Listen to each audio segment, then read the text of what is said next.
दोस्तों, समय के बदलते इंसान के जीवन में अनेकों बदलाव आते हैं। हमें उन बदलावों से घबराना नहीं चाहिए, बल्कि उन्हें यह सोचकर स्वीकार करना चाहिए कि उनसे आपके जीवन में कुछ न कुछ अच्छा होने वाला है। दोस्तों, जो इंसान अपने आप को जीत लेता है वह जिंदगी में कहीं मात नहीं खाता, चाहे कैसा भी समय आ जाए।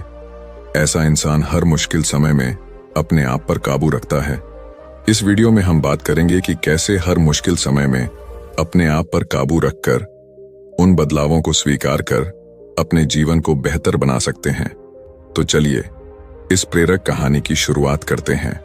एक नगर में सबल नाम का आदमी रहता था। सबल का जन्म एक गरीब परिवार में हुआ था। सबल के परिवार में सबल और उसकी पत्नी सिर्फ 2 ही सदस्य थे। कच्चे घर में वह अपना गुजारा कर रहे थे। सबल पूरे दिन मजदूरी करके अपना और अपनी पत्नी का पेट पालता था। इसी तरह दोनों का जीवन चल रहा था।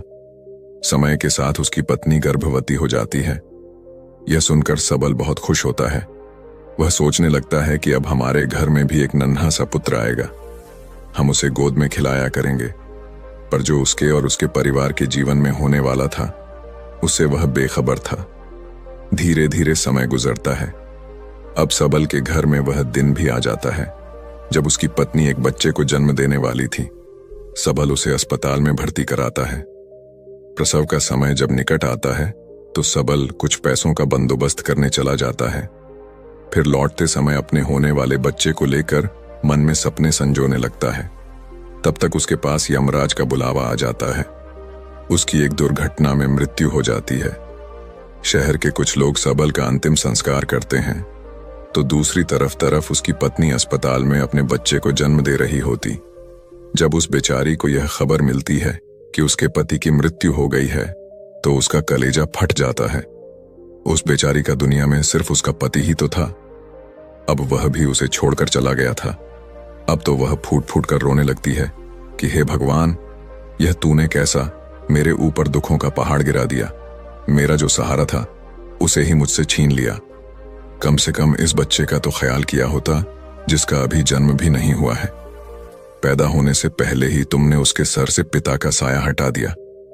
अब कौन इस बच्चे का पालन पोषण करेगा। वह दुखियारी अस्पताल में ही अपने पति को याद करके पूरी तरह से रो रही थी। उसे समझ में नहीं आ रहा था कि संतान के आने की खुशी व्यतीत करूं या पति के जाने का दुख। शहर के कुछ लोगों ने उसे समझाया, बहन, जन्म मृत्यु सब विधाता के हाथ में होता है। इसमें मनुष्य का कोई जोर नहीं चलता। यह भी कहा जाता है कि परमात्मा जो करता है अच्छा ही करता है। इसलिए जो चला गया उसका शोक छोड़िए और यहां जो आया है उसके बारे में सोचिए।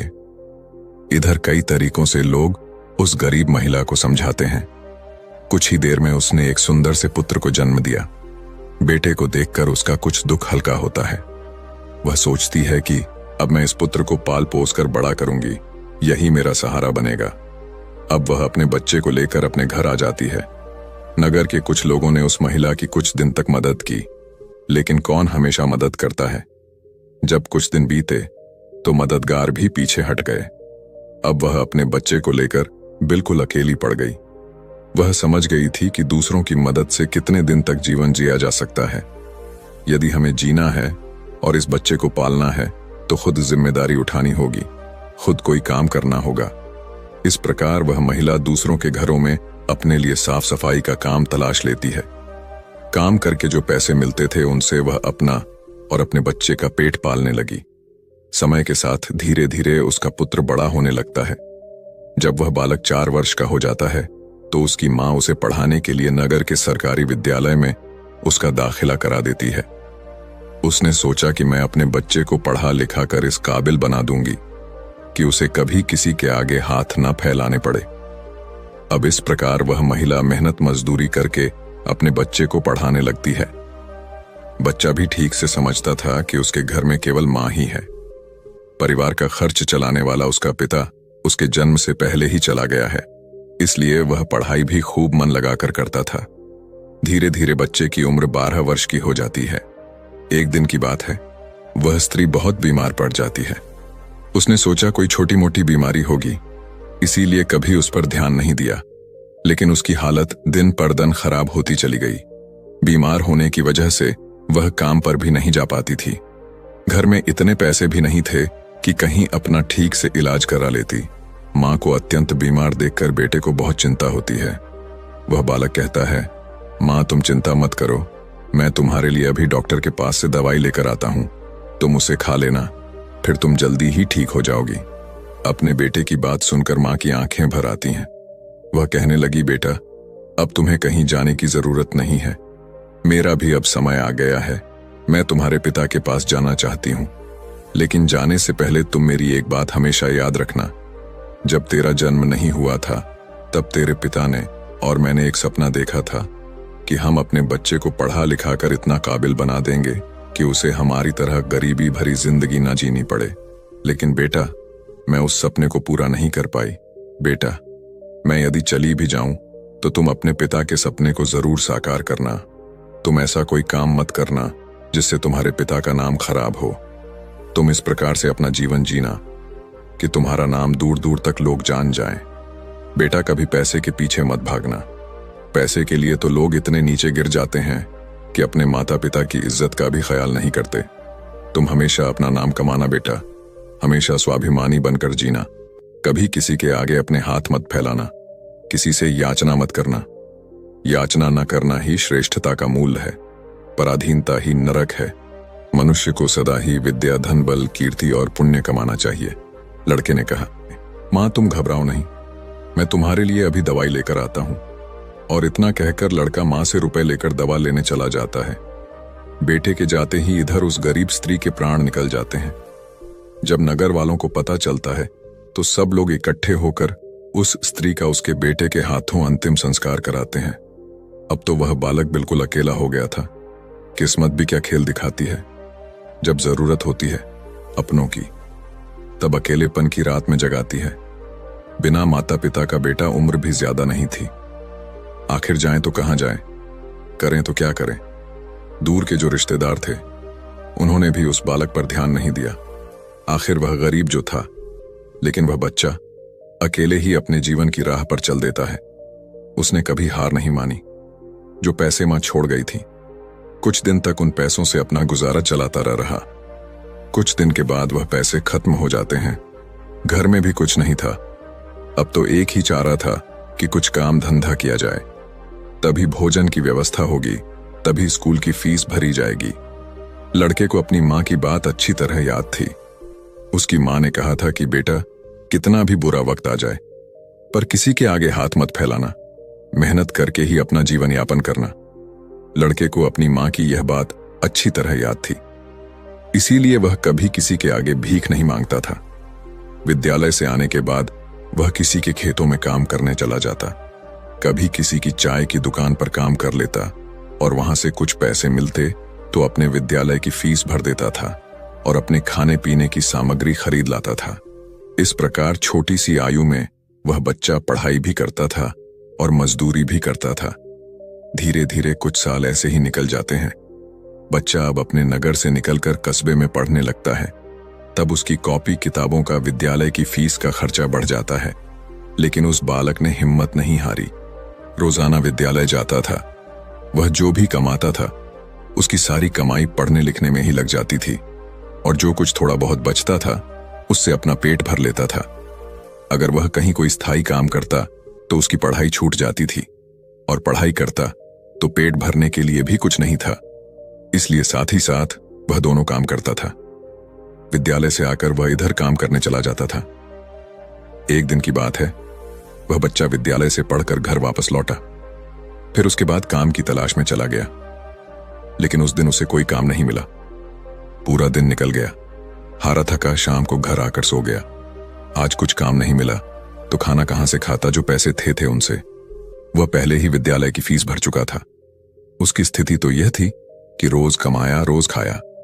जब उस दिन उसे कोई काम नहीं मिला तो बेचारे को भूखे पेट रहना पड़ा। केवल पानी पीकर सो गया। अब सुबह भूखा ही विद्यालय चला जाता है और विद्यालय की छुट्टी के बाद जब घर आता है तो फिर किसी काम की तलाश में निकल पड़ता है।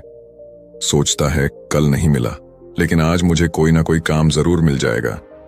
लेकिन दुर्भाग्य ने उसका पीछा नहीं छोड़ा। उस दिन भी उसे कोई काम नहीं मिला। आज उसे फिर भूखा पेट सोना पड़ा। भूख अब उसे ज्यादा बेचैन कर रही थी। तो एक बार को उसके दिमाग में आता है कि भूखे पेट तो पड़ा भी नहीं जाता। अब तो मैं किसी से कुछ मांग कर खा लेता हूं, पर मां ने मरते वक्त उससे कहा था कि बेटा, कभी भीख मांग कर मत खाना, हमेशा कमा कर खाना। लड़का भी बड़ा स्वाभिमानी था, किसी से मांगने की उसकी हिम्मत नहीं हुई। सोचता था चाहे कुछ भी हो जाए, पर भीख मांग करके नहीं खाऊंगा। अगर मैंने भीख मांगना शुरू कर दिया तो लोग मुझे भिखारी कहने लगेंगे। भगवान ने पेट दिया है तो कहीं ना कहीं से इसके लिए भोजन भी देगा। अब लड़का उस दिन भी भूखा रहता है। सुबह जब सोकर उठता है तो भूख के मारे चक्कर आने लगते हैं। अभी उसकी उम्र ही कितनी थी, भूख की मार वह कैसे सह सकता था। कुछ बड़ा होता तो 2-4 दिन काट भी लेता। अब आज वह विद्यालय भी नहीं गया। सोचा आज मैं सुबह से ही काम पर जाता हूं, काम मिल जाएगा तो भोजन कर लूंगा, फिर अगले दिन के लिए तैयार हो जाऊंगा। अब तो काम की तलाश में वह इधर उधर भटकता है। उसकी आंखों के सामने ने अंधेरा छा रहा था। अब तो उससे चला भी नहीं जा रहा था। फिर एक पेड़ के नीचे बैठकर सोचने लगता है कि अगर इस समय मुझे भोजन नहीं मिला तो मेरे प्राण निकल जाएंगे। मुझे कुछ ना कुछ तो करना ही होगा। अब एक बार फिर से उसके मन में भीख मांगने का विचार आता है, लेकिन उसकी अंतरात्मा फिर मना कर देती है कि तू गरीब है, भिखारी नहीं। भीख मांगेगा तो फिर भीख मांगने की आदत पड़ जाएगी और तू भिखारी बन जाएगा। काफी देर तक लड़का इन्हीं प्रश्नों में उलझा रहता है। फिर उसके दिमाग में आया कि भीख मांगना अलग बात है और मदद मांगना अलग बात है। मैं किसी से भीख नहीं मांगूंगा, पर मदद तो मांग सकता हूं। भीख मांगना तो वह है जो मांग कर फिर लौटाया नहीं जाता, पर मदद मांगना वह है जो आप कभी भी लौटा सकते हो। लड़के ने सोचा कि मैं आज किसी से मदद मांग लेता हूं, जब मुझे काम मिल जाएगा तो मैं लौटा दूंगा। अब लड़का वहां से चलता है तो उसे नगर के बाहर एक बड़ा सा घर दिखाई देता है। लड़का उस द्वार पर जाकर द्वार को खटखटा है। तब घर के अंदर से एक महिला निकलती है। महिला ने द्वार पर देखा कि एक 10 वर्ष का बड़ा ही उदास सा मासूम सा लड़का खड़ा है। पहले तो वह महिला उस लड़के से पूछती है कि बेटा, तुमने दरवाजा क्यों बजाया, क्या कुछ काम है? लड़का दोनों हाथ जोड़कर कहता है, माँ जी, मैंने दोपहर के समय आपको तकलीफ दी, इसके लिए क्षमा चाहता हूं।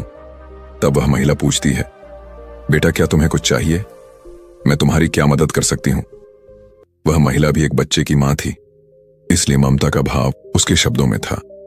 उस महिला के पूछने पर एक बार तो लड़के के मन में यह आया कि चलो इन माँ जी से मैं कह ही देता हूं कि मैं 2-3 दिन से भूखा हूं और भोजन न मिलने के कारण बहुत परेशान हूं। लेकिन उसके स्वाभिमान ने उसे रोक लिया और वह भोजन की जगह पानी मांग बैठा। कहने लगा, माँ जी, मुझे बहुत जोर की प्यास लगी थी, इसीलिए दरवाजा खटखटाया था। क्या 1 गिलास पानी मिल सकता है? लेकिन वह महिला बहुत समझदार थी। उसने जब लड़के को देखा तो वह समझ गई कि बालक बहुत भूखा है। वह कहती है, बेटा तुम कुछ देर रुको, मैं तुम्हारे लिए पानी लेकर आती हूँ।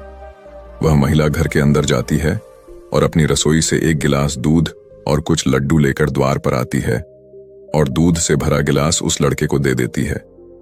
लड़के ने जब गिलास पकड़ा तो उसमें दूध था। दूध को देखकर लड़का खुश हो जाता है। लड़का मन ही मन उस मां को दुआएं देने लगता है। महिला ने उसे पहले लड्डू खाने को दिए और कहा, बेटा दूध गर्म है, तुम पहले लड्डू खा लो, जब दूध ठंडा हो जाए तब पी लेना। लड़का जब उस महिला को देखता है तो उसे ऐसा लगता है जैसे उसकी ही मां उसे यह दूध पीने को दे रही है। मन ही मन सोचता है, कितनी अच्छी मां है, मैंने 1 गिलास पानी मांगा था और यह दूध ले आई। उसने समझ लिया कि मैं भूखा हूं। लड़का आराम से बैठकर लड्डू खाता है और दूध पीता है। तब वह स्त्री कहती है, बेटा क्या तुम्हें और कुछ चाहिए? लड़का सोचने लगता है कि इस दूध के बदले में मैं इस माता को क्या दे सकता हूं। मेरे पास तो कुछ भी नहीं है। दूध पीने के बाद लड़का कहता, मां जी, मैंने आपसे पानी मांगा और आपने मुझे दूध पिलाया, इसके बदले में मैं आपको क्या दे सकता हूं? महिला ने कहा, बेटे मैंने तुम्हें दूध इसलिए नहीं पिलाया है ताकि तुमसे बदले में कुछ ले सकूं। महिला कहने लगी, बेटा तुम्हारा चेहरा देखकर लग रहा था कि तुम बहुत भूखे हो, तो मैंने सोचा कि पानी की जगह दूध ही पिला देती हूं, इसलिए मैं तुम्हारे लिए दूध ले आई।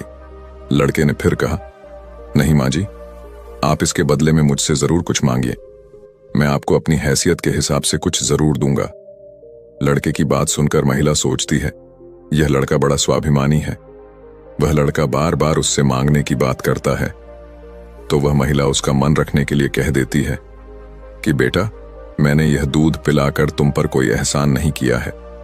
फिर भी यदि तुम मुझे कुछ देना चाहते हो तो तुम मुझे एक वचन दो कि जिस प्रकार आज मैंने तुम्हारी मदद की है, इसी प्रकार तुम भी जब कभी मदद करने लायक हो जाओ तो किसी जरूरतमंद की मदद कर देना। जिस दिन तुम किसी की मदद कर दोगे, उसी दिन तुम मेरे इस एहसान से मुक्त हो जाओगे। उस महिला ने यह बात इसलिए कही थी ताकि वह लड़का अपने आप को मजबूर ना समझे और खुशी खुशी अपने घर को जा सके। वह लड़का उस बात को अपने दिमाग में बैठा लेता है। वह उस महिला के पैर छूकर काम की तलाश में आगे को चला जाता है और इस प्रकार धीरे धीरे कई दिन बीत जाते हैं। जिस विद्यालय में वह पढ़ता था, उसी विद्यालय में उस स्त्री का बेटा भी पढ़ता था जिसने उसे दूध पिलाया था। एक दिन वह महिला अपने बच्चे को विद्यालय छोड़ने जाती है तो उसने देखा कि विद्यालय में वह लड़का भी पढ़ रहा था। वह स्त्री उस लड़के को पहचान लेती है। उसने विद्यालय के मास्टर जी से जाकर पूछा कि वह बालक कौन है, तो मास्टर जी ने उसे बताया कि उस बालक का नाम रमण है और वह बिना माता पिता का बेटा है। छोटी सी आयु में ही उसके दोनों माता पिता गुजर गए थे। यह जानकर उस महिला को बड़ा दुख होता है। सोचती है, जब इसके माँ बाप नहीं हैं तो फिर इसकी पढ़ाई का खर्च कौन उठाता है। तब विद्यालय के बड़े मास्टर बताते हैं, बहन जी, रमण बहुत ही अच्छा बच्चा है। वह अपनी पढ़ाई का खर्च खुद उठाता है और पढ़ने में भी बड़ा तेज है। वह मेहनत मजदूरी करता है और तब जाकर विद्यालय की फीस भरता है। जब कभी वह विद्यालय नहीं आता है और अपनी फीस भी समय पर नहीं दे पाता है तो हम लोग उस पर ज्यादा दबाव नहीं बनाते। जब उस स्त्री को रमण की स्थिति का पता चलता है तो वह करुणा से भर जाती है। उसका मन करता है कि मैं उस बालक की कुछ मदद करूं जिसका कोई नहीं होता। ऐसे ही लोगों की मदद तो करनी चाहिए, तभी भगवान प्रसन्न होते हैं। जिसका कोई नहीं है वह भगवान का है, और जरूरतमंद की मदद करने का अर्थ है कि आपने भगवान को प्रसन्न कर दिया। महिला ने सोचा, यह लड़का मुझसे पैसे तो लेगा नहीं क्योंकि यह बड़ा स्वाभिमानी बालक है। तब उस महिला ने बड़े मास्टर जी से कहा, श्रीमान जी, अगर मैं इस बालक की फीस भर दिया करूं तो आपको कोई आपत्ति तो नहीं है।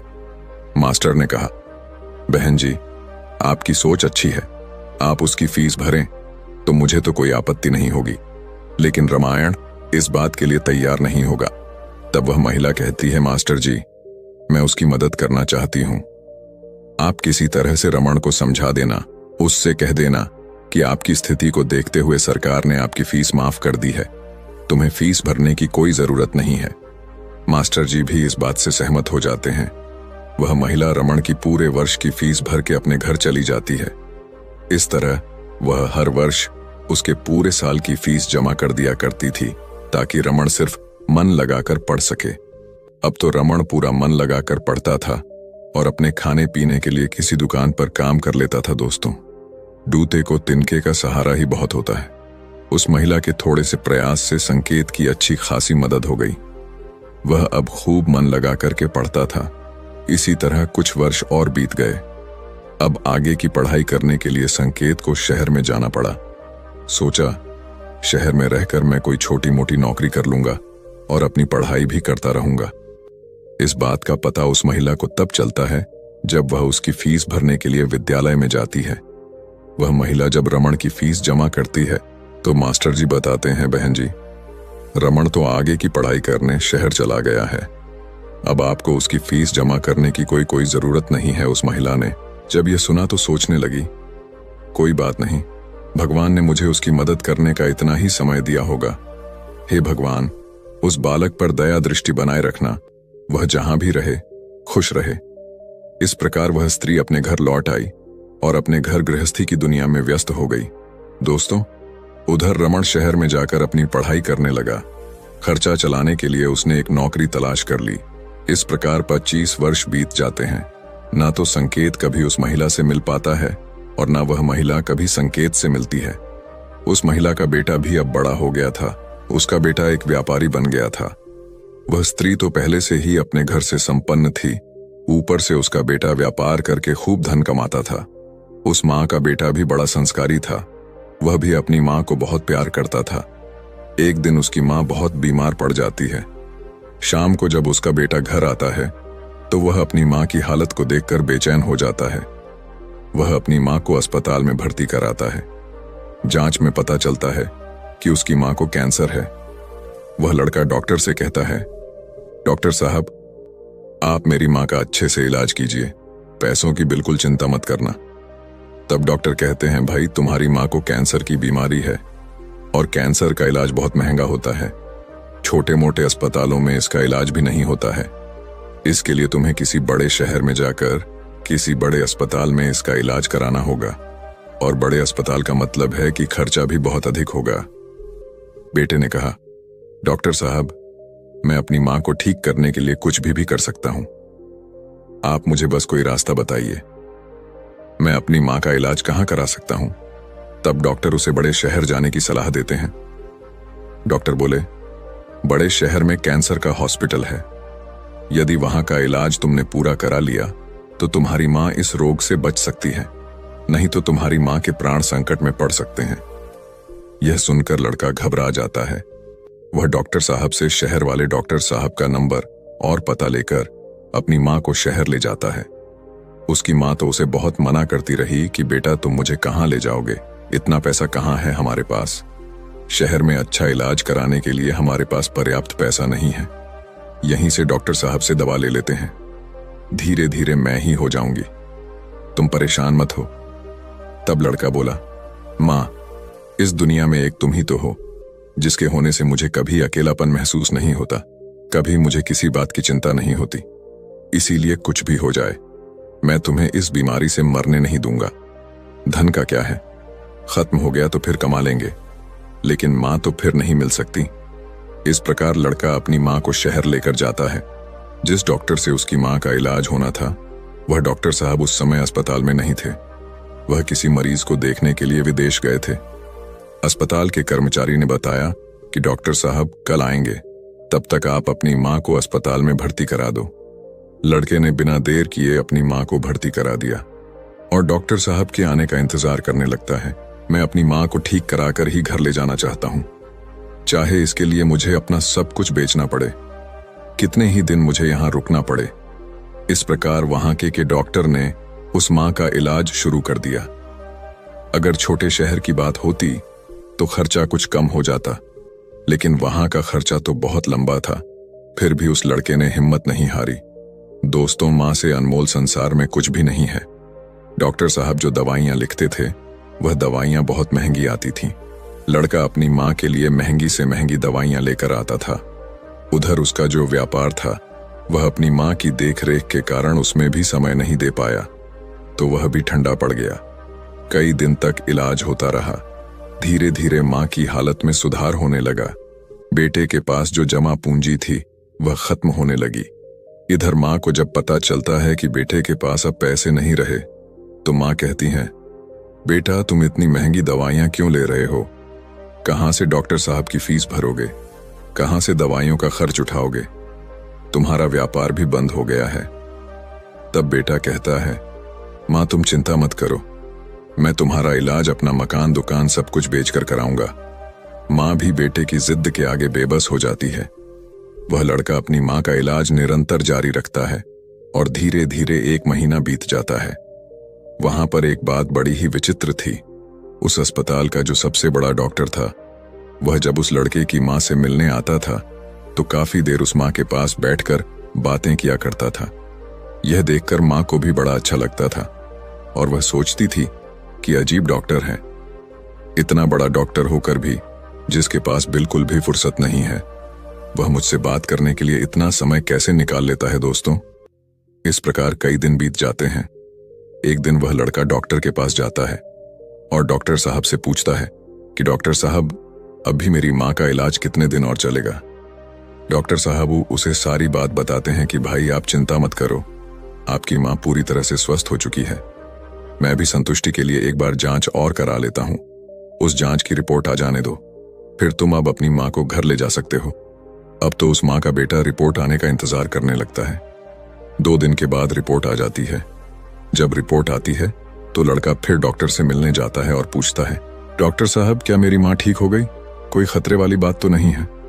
तब डॉक्टर साहब कहते हैं, भाई चिंता मत करो, रिपोर्ट अच्छी आई है, तुम्हारी माँ पूरी तरह से ठीक हो गई है, अब आप इन्हें अपने घर ले जा सकते हो। डॉक्टर की बात सुनकर बेटा खुश हो जाता है और डॉक्टर साहब को बहुत धन्यवाद देता है। लड़का अपनी माँ के पास जाता है और सोचता है कि भगवान का लाख लाख धन्यवाद कि मेरी माँ बच गई, मेरी मेहनत सफल हो गई। यही बात वह अपनी माँ को बताने के लिए जाता है और माँ से कहता है कि माँ, आप अब पूरी तरह से ठीक हो गई हो, अब हम जल्द ही अपने घर जाने वाले हैं।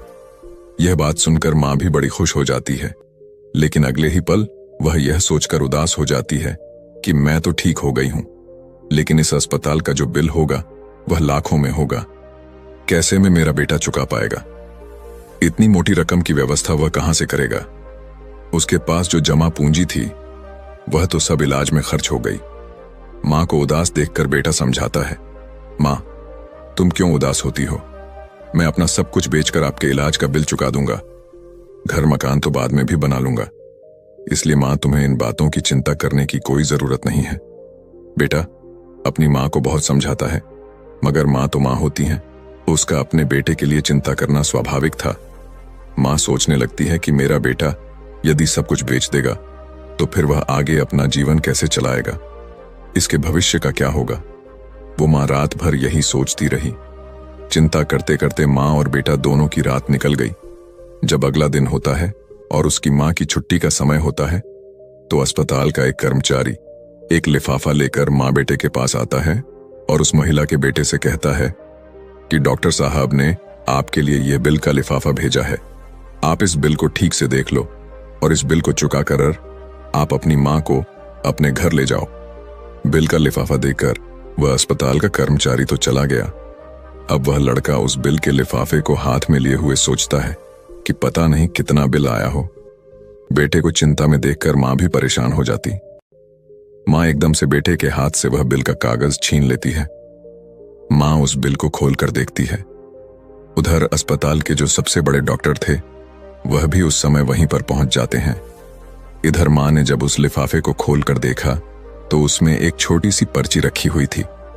उस पर्ची पर लिखा हुआ था, मां जी, आपने अपने बल का भुगतान तो 25 साल पहले ही कर दिया था, जब आपने 2 दिन के भूखे बच्चे को 1 गिलास दूध और लड्डू खिला और अगले 10 साल तक उस बच्चे की विद्यालय की फीस भी भरी थी। पर्ची को पढ़ते ही महिला की आंखें फटी की फटी रह जाती हैं। जब उस मां का बेटा पूछता है, मां, डॉक्टर साहब ने कितना बिल दिया है, तो मां उस पर्ची को अपने बेटे को देती है। बेटा जब उसे पढ़ता है तो वह भी हैरान रह जाता है। लड़का अपनी मां से पूछता है, मां, क्या आप डॉक्टर साहब को पहले से जानते हो? डॉक्टर साहब से आपकी जान पहचान कब हुई थी? तब मां कहती हैं, बेटा, मैं इन्हें पहले से नहीं जानती हूं, अभी पता चला है। बेटे ने पूछा, फिर इसमें 25 साल पहले की घटना क्यों लिखी है? तब मां कहती है, बेटा, 25 साल पहले जब तुम बहुत छोटे थे तब तुम्हारी उम्र का एक छोटा सा लड़का भरी दोपहरी में हमारे घर के द्वार पर आया था। वह भूखा प्यासा था। उसने मुझसे 1 गिलास पानी मांगा था। मैंने बच्चे को देखा तो मैं समझ गई कि वह भूखा है, इसीलिए दूध और लड्डू लाकर मैंने उसे खाने को दे दिए। वह कई दिनों से भूखा था। उसने दूध तो पी लिया, पर वह मुझसे कहने लगा कि मां, तुम्हारा यह ऋण मैं कैसे चुका पाऊंगा? तो मैंने उसका मन समझाने के लिए कह दिया था कि जब तुम बड़े हो जाओ, मदद करने लायक हो जाओ, तो तुम भी किसी जरूरतमंद की मदद कर देना। मुझे क्या पता था कि वही लड़का जिसे मैंने 1 गिलास दूध पिलाया था वह 25 साल बाद इतना बड़ा डॉक्टर बनकर मेरी मदद करेगा। लोग तो आज लेकर कल को भूल जाते हैं, लेकिन उस बच्चे ने मेरा वह एहसान अभी तक याद रखा है। मैं इस बात को सोचकर बहुत हैरान हूं कि डॉक्टर साहब ही वह बच्चा है। इधर मां बेटे आपस में बातचीत कर रहे थे, उधर वह डॉक्टर साहब उनके पीछे खड़े होकर उनकी बातें सुन रहे थे। उनकी आंखों में आंसू थे और बचपन का वह समय उन्हें याद आ गया जब वह भूखे प्यास से उस मां के द्वार पर पहुंचे थे। डॉक्टर साहब आगे बढ़कर उस मां को प्रणाम करते हैं और माताजी के पास बैठ जाते हैं।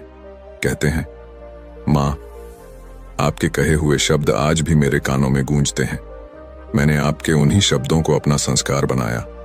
मैंने अपनी जिंदगी में बहुत दुख देखा है, लेकिन कभी हिम्मत नहीं हारी। मैं आपका बहुत बड़ा कर्जदार हूं। यदि आप मेरे विद्यालय की फीस नहीं भरती तो आज मैं इतना बड़ा डॉक्टर नहीं बना पाता। माँ, यह आपकी ही देन है। मैंने तो आपको उसी दिन अपनी माँ मान लिया था जिस दिन आपने ममता भरी छाव में बैठाकर मुझे भूखे को दूध पिलाया था। इतना कहने के बाद डॉक्टर साहब वह सारे पैसे लौटा देते हैं जो माँ की दवाई में खर्च हुए थे और बूढ़ी माँ के चरणों में अपना सर रख देते हैं। वह माँ डॉक्टर साहब को उठाकर अपने सीने से लगा लेती। डॉक्टर साहब और बूढ़ी माँ की आंखें आंसुओं से भरी हुई थीं। जब यह दृश्य अस्पताल के सारे लोग देखते हैं तो सब देखकर हैरान रह जाते हैं। सबकी आंखें नम हो जाती हैं। दोस्त, ये 4 बातें जो भी व्यक्ति समझ लेगा वह कभी गरीब नहीं रहेगा। पहली बात, मनुष्य को जीवन में आने वाले परिवर्तनों से घबराना नहीं चाहिए, बल्कि उन्हें यह सोचकर स्वीकार करना चाहिए कि उनके जीवन में कुछ और अच्छा होने वाला है। इन परिवर्तनों से मनुष्य बहुत कुछ दिखता है और वह सही राह पकड़ लेता है। जो अपने साथ हुई घटनाओं से टूट जाता है वह कभी आगे नहीं बढ़ पाता। दूसरी बात, अंधेरा चाहे कितना ही घना हो, एक छोटा सा दीपक उससे मिटा डालता है। उसी तरह अगर जीवन में कुछ अंधेरा आ जाए तो ज्ञान रूप दीपक से अंधेरे को मिटाकर सही रास्ता ढूंढा जा सकता है। ज्ञान वह निधि है जो रंग से राजा बना देती है, टके को सही मार्ग दिखा देती है। तीसरी बात, आप दूसरों का भला कीजिए, दूसरों पर दया करिए। तुम्हारा भला अपने आप होता चला जाएगा। आपको अपने जीवन में अगर किसी की मदद करने का सौभाग्य मिले तो जरूर करना कहते हैं। डूबते को तिनके का सहारा बहुत होता है। आपकी छोटी सी मदद से किसी का जीवन ही बदल सकता है। आपका छोटा सा योगदान किसी के लिए वरदान हो सकता है। मुसीबत में पड़े तो घबराना मत। जब एक रास्ता बंद होता है तो 10 खुल जाते। जीवन में निखार तभी आता है जब मनुष्य दुख और मुसीबत की भट्टी में तपता है। कष्ट सहन करने के बाद ही मनुष्य को अनुभव मिलता है और यह अनुभव बहुत काम आता है। चौथी बात, मनुष्य के दिन चाहे कैसे भी हो, चाहे कितनी भी कठिनाइयां उसके जीवन में आए, परंतु उसे कभी भीख मांगकर खाना नहीं चाहिए। भीख मांगकर खाने वाला अपनी ही नजरों में गिर जाता है और जब वह भीख मांगकर खाता है तो उसकी आदत हो जाती है बिना मेहनत किए खाने की। इसलिए मनुष्य को हमेशा मेहनत करके ही खाना चाहिए, तभी मनुष्य सफल और आत्मनिर्भर बनता है। किसी को मदद की जरूरत हो तो आप सबसे पहले उसकी मदद करें, लेकिन अगर आपको मदद की जरूरत हो तो आपको किसी से मदद मांगने की जरूरत ना हो। आप खुद ही अपनी मदद करने की काबिलियत रखें। आत्मसम्मान आपकी आवाज है, इसे बुलंद रखें। दूसरों पर ध्यान देने से बेहतर है खुद में रहो, खुद को समझो और आगे बढ़ो। आत्मसम्मान एक ऐसा कवच है जिसे कोई आपसे छीन नहीं सकता। जो कोई खुद से प्यार नहीं कर सकता वह किसी और से भी प्यार करने के लायक नहीं। उसकी इज्जत कभी मत करो।